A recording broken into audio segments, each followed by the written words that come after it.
Hello, welcome to the School of Wisdom. Good morning, good afternoon, good evening, whatever the time is where you are in any part of the world. Welcome to the School of Wisdom, the November 2023 edition. What a joy, what a privilege to be with you and bring this edition your way again. If you're new to the School of Wisdom is about learning how to deal with the practicalities of everyday life by gleaning from the wisdom of God, by learning from God, knowing how God would have approached the issues that you and I are faced with in everyday life, in our finances, concerning our children, concerning our relationships, concerning our jobs, and things like that. Just knowing how to deal wisely with the everyday challenges that come our way with regards to everyday challenges that come our way, knowing fully well that if a person is wise in life, they will be successful. So the School of Wisdom is about learning this wisdom and living a successful life. My name is Peter Olaiwola, and I'm absolutely delighted to welcome you to another edition, which is the very last for the year 2023. Now, let's just say a short word of prayer. Dear Lord, thank you for your help that we always enjoy. We connect with the same app even this month in Jesus' name. Amen. So, what am I talking about this month of November 2023?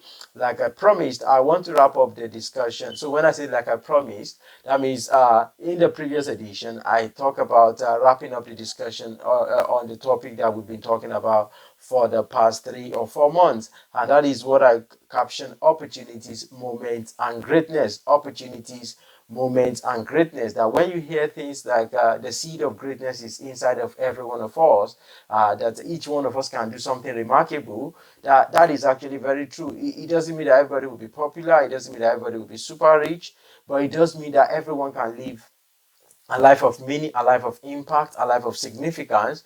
And we're saying that it's not something that is accidental, it's something that individuals can position themselves to actually ensure that it happens to them, right? And we started looking at certain factors or certain forces that if a person begin to live by them, or certain attitude that if a person begin to cultivate them, there is no way they will not be successful in life. There is no way their greatness will not be evident to all, or there is no way that they will not live a remarkable life. Oh, we are saying that greatness can be predicted. Positive outcomes can be predicted if you put certain things in place to a very large extent. You can say this will be the result or this will be the outcome. That is what we're talking about. And I'm saying that there are certain factors that make this possible. So we started looking at these factors from the month of August.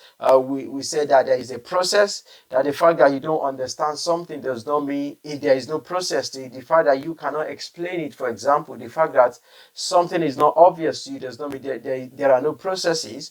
And I don't want to just repeat the things that we've talked about before. And I also say you should pay attention to what is inside of you, that you as a person, you know whether you're fulfilled or not, that everybody may be praising you, for example, but you may know that there is something much more than what everybody is saying concerning my life or concerning this thing that I have, this result that I have. And we talk about the importance of strategic thinking. We talk about getting rid of fear, that fear will keep a person bound to a large extent, that the best things in life, the great things in life are on the other side of fear, that you just need to learn to act in spite of certain restrictions or certain fear or certain negative voices, these ideas or suggestions, this doubt that you may have. You just need to learn to act regardless of that. And we talk about working smart. We talk about having and maintaining positive attitude. I actually call it maintaining a positive attitude, but maybe it should be have maintain a positive attitude or develop a positive attitude. That is something that you can consciously do. And that is important because some people may be conditioned to be negative, maybe by virtue of their upbringing, by virtue of the socialization around them. They just think in terms of negative. Maybe by virtue of the environment in which you find yourself, maybe everybody around you is negative. So you may need to learn to take conscious steps to do certain things that will make you to be positive, and that will make you to believe what is in your heart, what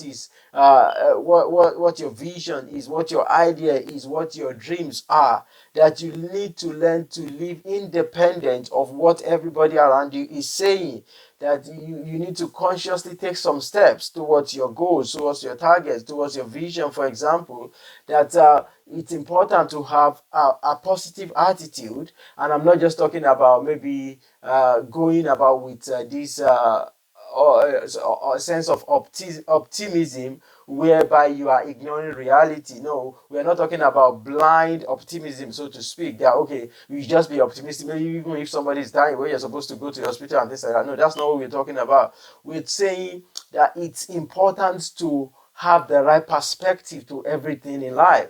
So, for example, the fact that maybe somebody is looking for a job, or somebody is believing or is trying to achieve something remarkable and it's proving difficult, does not mean you now abandon it and begin to say, oh, it's not possible to do it, or it's not possible to get this type of job, or it's not possible to achieve this dream or this desire, or in this kind of economy, who can prosper, who can have money, who can have this kind of savings, this kind of money, the amount that you're calling. No, you don't think like that, because it's not in your hand, for example, or because it's not your reality yet, does not mean it's not the reality of other people, right? What seems so big to some people is nothing to another people, so to another person, or to some other people. So it's important that you put things in perspective and you maintain this positive outlook in like that. The fact that I've not achieved certain things does not mean it's impossible.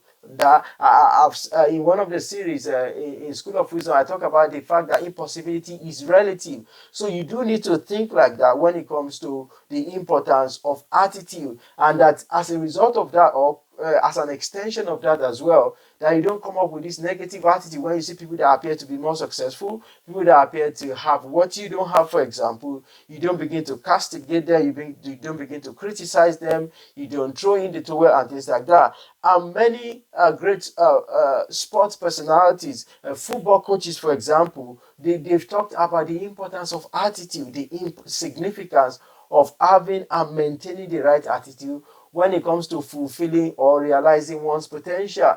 That without the right attitude, it's very difficult, if not impossible, for a person to maximize their potential in life. So without the right attitude, talents can be wasted, potential can be unfulfilled, destinies can be aborted, because a person will not be able to give their best, even where, or if they are giving their best, that negative attitude, that negativity will be choking their effort, so to speak. So that is the importance of right attitude. Attitude is very, very important. It affects a person's perspective, it affects a person's effort, and of course, it affects the results that they get in life. So that is the sixth point when it comes to the factors that I believe that if a person begins to put in place, there is no way they will not live a life of meaning and impact. Now, I'll go to the seventh one, and that is the importance of generosity or act of kindness.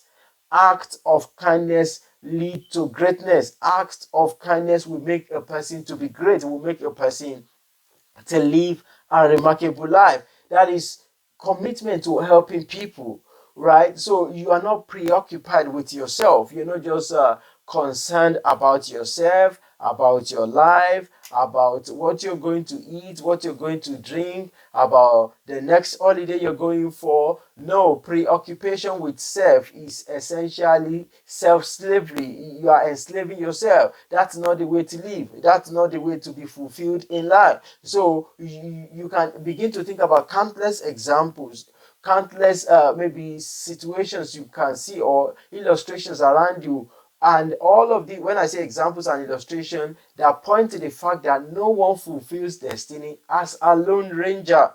No one fulfills destiny as a lone ranger. But most times, the help that you need, the help that we all need, will not come from the people that you think or the people that you are looking at.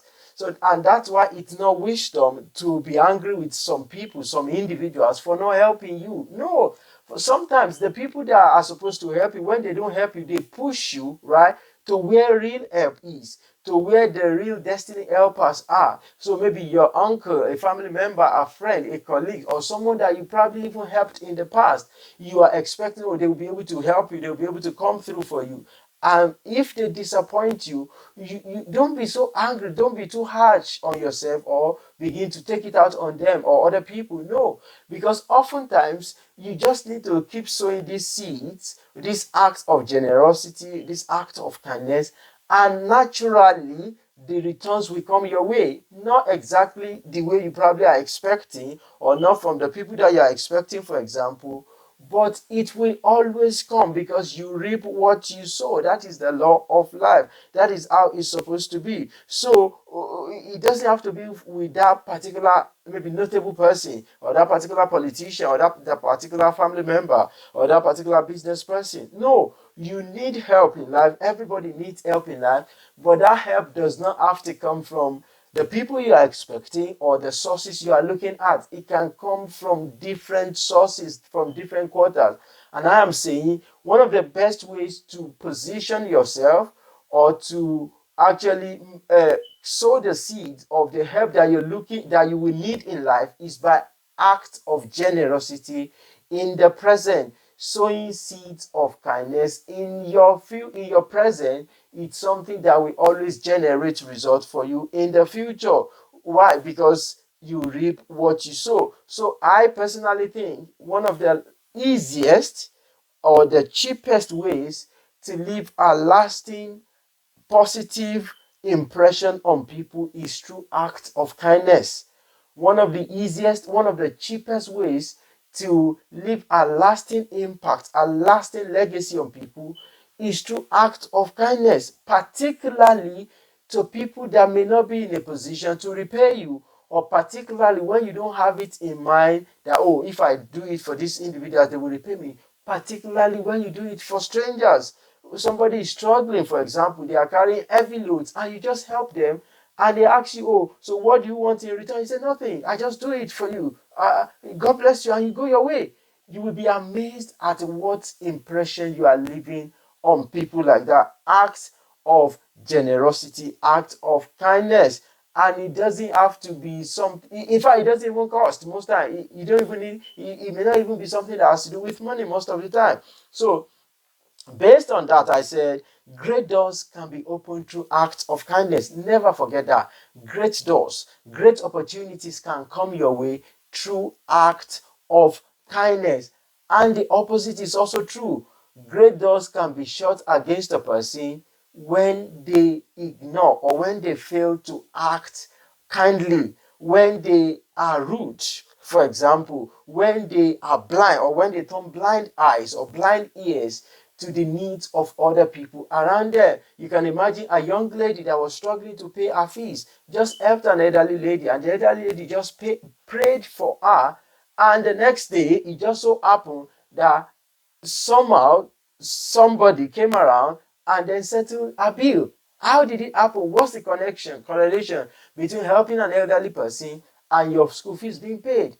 What you sow, you reap. It does not exactly mean so because you have sown kindness to people, you will reap the exact nature of kindness. No, you will reap kindness, but in the form that you desire it. You help somebody to meet their needs. Your need will also be met supernaturally. It doesn't mean in the same form. No, in the form that you desire it. That's the form that it will come to you. That's what it means. So doing good bring great rewards, great returns.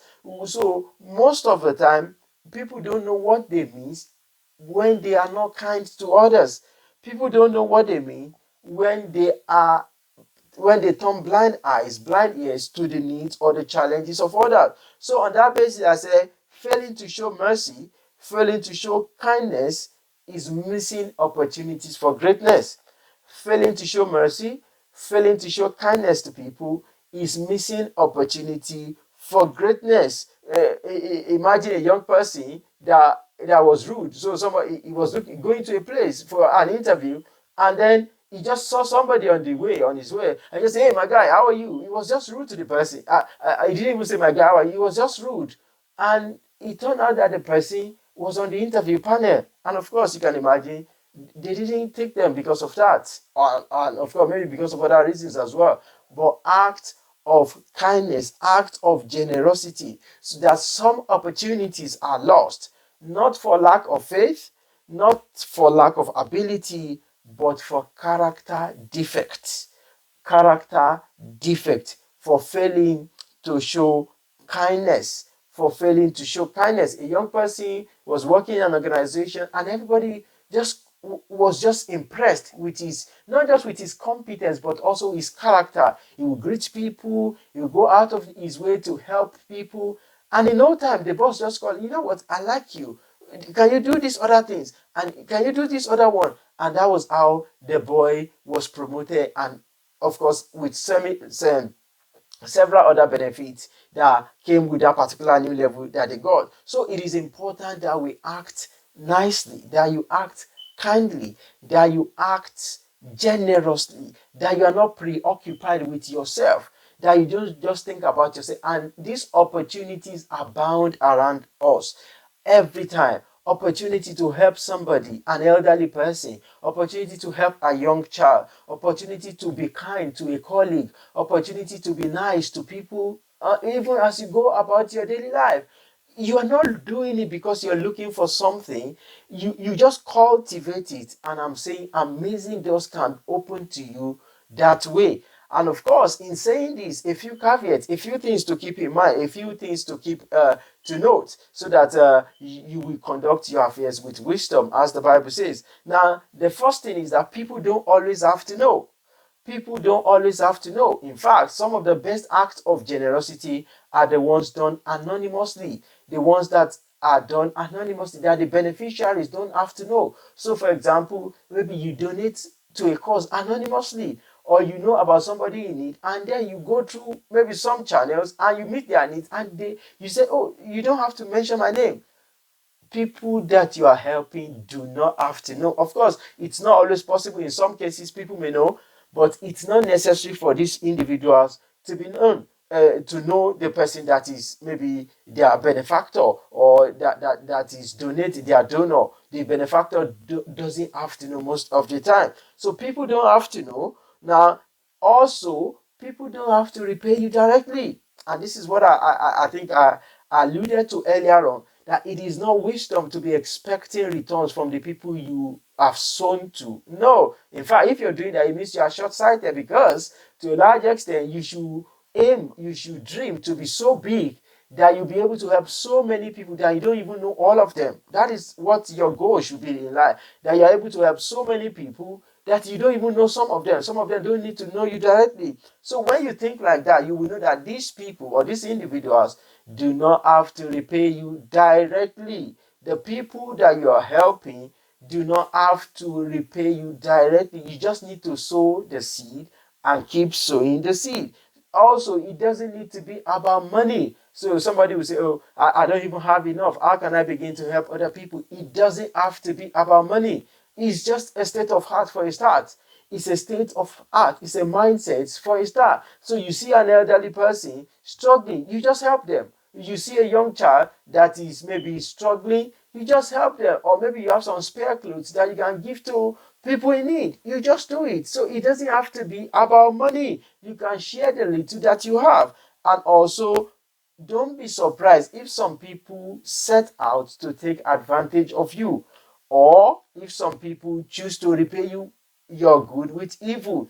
Do not be surprised. In fact, prepare your mind that if, as you are doing good to people, some people will want to take advantage of the good you're doing to them, and some people may repay your good with evil. So if you have that mindset, you will not be surprised on the one hand, and also you will fortify yourself. You put some measures in place, because the fact that we are saying you should be given to act of kindness does not mean you should be gullible. In the Bible, Psalm 112 verse 5, one of the uh, interesting scriptures that I usually advise people with, he say, a good man deals generously and lends, he gives to people, but he will guide his affairs with discretion. So, for example, the fact that we're talking about acts of generosity does not mean Everybody that comes your way, everybody that says, "So give me something," you are giving them. You are not even asking questions. You are not even carrying out any due diligence or any checks. No, that's not what we're talking about. That's not wisdom. And if you're doing that, you're not going to go far in life. People are going to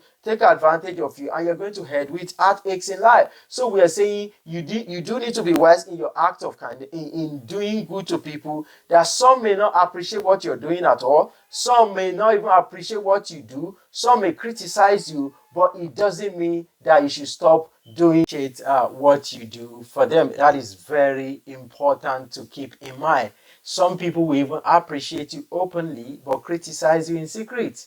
Some people will sing your praises while you're doing good for them, but then afterwards they say, "Oh, what did he do afterwards?" and things like that. So you just need to fortify yourself. Keep these things in mind that you're not doing it for them, you're doing it